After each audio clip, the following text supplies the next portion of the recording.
Good evening, guys. Welcome back to Samarpan Answer Writing Program. In agriculture optional, today's question is regarding agroecology. Question कडे बघूयात. Question व्यवस्थित समजून घ्या पहिल्यांदा. Discuss the principles of agroecology. Okay, plain and simple त्यांनी principles of agroecology विचारलेत. Discuss the principles of agroecology and their importance in developing sustainable agricultural systems. सोबतच त्यांनी अजून एक डायमेन्शन इथे विचारलंय, illustrate your answer with the examples. ठीक आहे.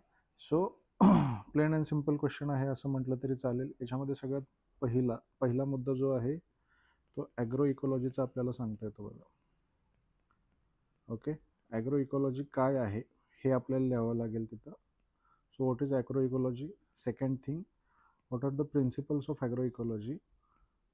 बरोबर. आणि या प्रिन्सिपल्समुळे सस्टेनेबिलिटी कशी येते, फार्मिंगमध्ये सस्टेनेबिलिटी कशी येते, ही सस्टेनेबिलिटी आपल्याला डिस्कस करायची आहे. सोबतच याचे प्रॉपर एक्झाम्पल्स आपल्याला तिथं द्यायचे आहेत. ठीक आहे. सो आन्सरचं स्ट्रक्चरचा जर आपण विचार केला तर स्ट्रक्चर प्लेन अँड सिम्पल आहे. इंट्रोडक्शनमध्ये ॲग्रो इकॉलॉजी डिफाईन करूयात आपण. बॉडीमध्ये वन बाय वन सगळे प्रिन्सिपल्स जे आहेत विथ एक्झाम्पल्स एकाखाली एक लिहून काढायचे आहेत. आणि सगळ्या शेवटी कन्क्लुजन. या कन्क्लुजनमध्ये पुन्हा मी सस्टेनेबिलिटीचा विचार इथे करणार आहे. ओके. सो हा झाला आपला क्वेश्चनचा अप्रोच. मग आता उत्तराकडे जाऊयात. इंट्रोडक्शनकडे आपल्याला जाणं गरजेचं आहे. इंट्रोडक्शनमध्ये पहिल्यांदा मी ॲग्रो इकॉलॉजी डिफाईन केली. So agro ecology is a scientific discipline, a set of practices and a social movement that aims to integrate ecological principles into agricultural production practices. ठीक आहे. सो इथं बघा प्लेन अँड सिम्पल होऊन जातं. इथं मला काय सांगायचं आहे, ॲग्रो इकॉलॉजी म्हणजे काय. एवढे दिवस आपण जे इकॉलॉजिकल प्रिन्सिपल्स बघत होतो, हे इकॉलॉजिकल प्रिन्सिपल्सला ॲग्रिकल्चरमध्ये मला इंटिग्रेट करायचं आहे आता. ठीक आहे. सो ॲग्रिकल्चरल प्रॅक्टिसेस ज्या मी करणार आहे त्या प्रॅक्टिसेस शुड सप्लिमेंट, कॉम्प्लिमेंट और support the ecological principles.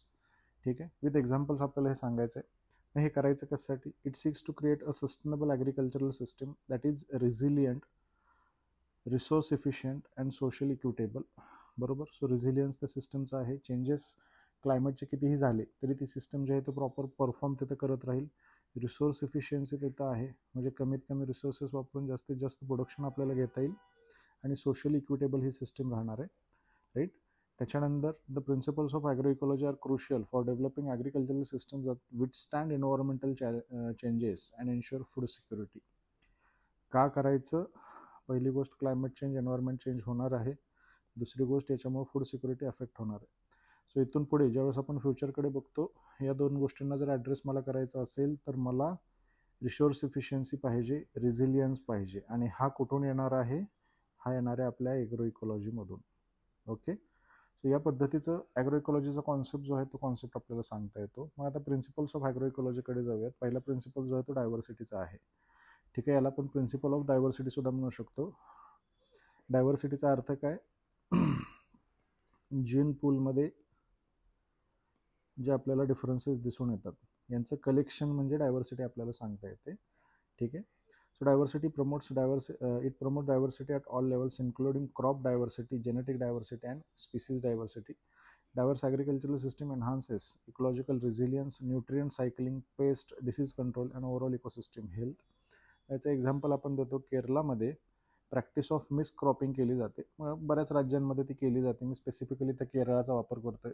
Wear farmer grows rice, coconut, spices, vegetables together, increases biodiversity and helps control the pest naturally. So pest control जो आहे तो इथं राहतो. ठीक आहे. मोनोक्रॉपिंगमध्ये पेस्टचा इश्यू येताना आपल्याला दिसतो बघा. सो मोनोक्रॉपिंग मला अवॉइड करायची आहे. आणि मोनोक्रॉपिंग जर अवॉइड करायची असेल तर मला अल्टिमेटली कुठं जायचं आहे, डायव्हर्सिटीकडे जाणं गरजेचं आहे. राईट. त्याच्यानंतर सेकंड प्रिन्सिपल जो आहे तो आहे इकॉलॉजिकल बॅलन्सचा. It emphasises the importance of ecological balance in agricultural system. ठीक आहे. इकॉलॉजी बरोबर बॅलन्स सिस्टीम तुमची असावी. तुम्ही जे ॲग्रिकल्चरमध्ये प्रॅक्टिसेस करताय, ज्या तुमच्या मॅनेजमेंट प्रॅक्टिसेस आहेत, ठीक आहे, याच्यामध्ये हार्मोनियस रिलेशनशिप असायला पाहिजे असं आपण तिथं सांगतो. Among the plant, animals, insects, micro organisms to maintain natural ecological processes, minimises the need for external inputs. याच्यामध्ये आपण ऑर्गॅनिक फार्मिंगचं सुद्धा एक्झाम्पल देऊ शकतो बघा. ऑर्गॅनिक फार्मिंगमुळे काय होतं, सॉईल मायक्रोक्लायमेट जे आहे हे सॉईल मायक्रोक्लायमेट एस्टॅब्लिश व्हायला मदत होते. आणि जर सॉईल मायक्रोक्लायमेट एस्टॅब्लिश झालं तर मग क्रॉप प्रोडक्शन चांगल्या पद्धतीने वाढू शकतो. एक्झाम्पलमध्ये राजस्थानचं एक्झाम्पल इथं दिलं आहे. Traditional mixed farming integrates livestock, crops, trees, creating a balanced ecosystem that reduces the dependency on chemicals and fertilisers as well as pesticide. Okay, so लाईव्हस्टॉकचा खूप मोठा रोल इथं राहिला आहे. त्याचं इंटिग्रेशन इकॉलॉजिकल बॅलन्समध्ये आपण सांगू शकतो. पुढचा जो प्रिन्सिपल आहे तो आहे रिसायकलिंगचा आणि रिसोर्स एफिशियन्सीचा. It maximises the use of on farm resources and minimises the waste. बाहेरचं जास्त वापरायचं नाही, जे शेतात अवेलेबल आहे ते जर वापरलं तर चांगल्या पद्धतीने आपल्याला ॲग्रिकल्चर करता येते. It promotes the recycling and efficient use of nutrients, water, energy within the agro ecosystem to reduce the resilience on external input. External inputs केमिकल्सच्या स्वरूपामध्ये मला सांगता येतात, जे की आपण मॉडर्न ॲग्रिकल्चर प्रॅक्टिसेसमध्ये वापरतो. ग्रीन रिव्होल्यूशनच्या सगळ्या सिस्टीममध्ये ते वापरले जातात आणि याचा फटका जो आहे तो आपल्याला ओव्हरऑल डिक्लाइन इन क्रॉप प्रोडक्टिव्हिटीमध्ये दिसून येतो. मग एक्झाम्पल सांगायचं झालं तर zero based natural farming ZBNF ही सिस्टीम आपल्याला सांगता येते. In Andhra Pradesh focuses on using farm generated inputs like cow dung, urine for composting, reducing the need for synthetic fertiliser. ठीक आहे, जीवामृत नावाचा एक प्रकार आपल्या इथं चालतो बघा, राईट. जीवामृत चालतो. जीवामृत is a example of resource efficiency and recycling असं आपण तिथं मेन्शन करू शकता. एक्झाम्पल द्यायचं असेल जीवामृतचं पण दिलं तरी चालेल. त्याच्यानंतर पुढचा प्रिन्सिपल जो आहे तो आहे सिनर्जीज आणि सिम्बायोटिक रिलेशन. सो नेचरमध्ये आढळणारे जे सिम्बायोटिक रिलेशन आहे याचा उपयोग शेतीमध्ये करायचा. Foster manually beneficial relationship and interactions among the different components of agro ecosystem, right. It encourages the symbiotic relationship between plants, insects, soil microorganisms, right. मग example ॲग्रोफॉरेस्ट्रीचं आपल्याला देता येतं. Systems in Karnataka combine trees and crops where trees provide shade and improve soil fertility. Crop benefit from enhanced microclimatic conditions. आणि याचा benefit नेचरला पण होतो का तर आपण फॉरेस्ट कवर एस्टॅब्लिश करतोय, सोबतच ह्युमनला पण होतो का तर शेतीमधून त्याला पैसे सुद्धा मिळणार आहेत. बरोबर. सो सस्टेनेबल एक सिस्टीम आहे असं म्हटलं तरी चालेल.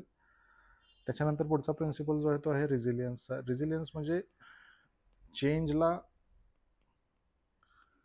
लगेचच, म्हणजे चेंज जर एखादा झाला तर त्याच्यामुळे लगेचच अफेक्ट आपल्या सिस्टीमवर पडणार नाही, त्याला पण रेझिलियन्स म्हणतो. Okay, so agroecological principle of resilience develops resilient agricultural systems that adapt to environmental changes including climate variability and pest outbreak. It enhances the biodiversity, crop diversity and ecosystem services to improve system resilience and reduce vulnerability. Example आपल्याला climate resilient व्हरायटीचं इथं देता येतं. Indian agriculture research इन्स्टिट्यूट्सने तयार केलेले आहेत, त्याच्यामुळे हा रिझिलियन्स जो आहे तो रिझिलियन्स तिथं आलेला आहे असं आपल्याला सांगता येईल. त्यानंतर पुढचा प्रिन्सिपल जो आहे तो आहे सस्टेनेबिलिटी आणि लॉंग टर्म विजनचा. याच्यामध्ये लॉंग टर्म वायबिलिटीचा विचार आपण करणार आहे. Best example organic farming initiative in Sikkim हे आपण तिथं सांगू शकतो. ओके, सो आय गेस सगळे ॲग्रो इकॉलॉजिकल प्रिन्सिपल जे आहेत ते तुम्हाला समजलेले असावे. मग आता कन्क्लुजनकडे जाऊयात. Conclusion should be futuristic, right. So principles of agroecology are integral to developing sustainable agricultural systems that are ecologically sound and economically viable. Okay, कीवर्ड्सवर फोकस करा. मी याच्या आधी पण सांगितलंय, इकॉनॉमिकली वायबल ती सिस्टीम असणं गरजेचं, अदरवाईज शेतकरी त्याला स्वीकार करणार नाही.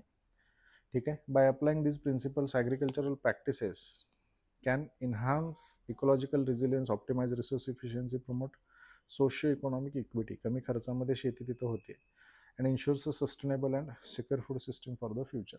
ओके, सो आजचा क्वेश्चन कळाला असेल. क्वेश्चन तुलनेनं सिम्पल होता. अप्रोचवर काम करा. क्वेश्चन समजला नाही तर तो पुन्हा समजून घेण्याचा प्रयत्न करा. डायरेक्ट उत्तर लिहिण्याची गडबड मात्र इथं नक्की करू नका. ओके, सो पुन्हा भेटूया नवीन प्रश्नाबरोबर. तोपर्यंत धन्यवाद.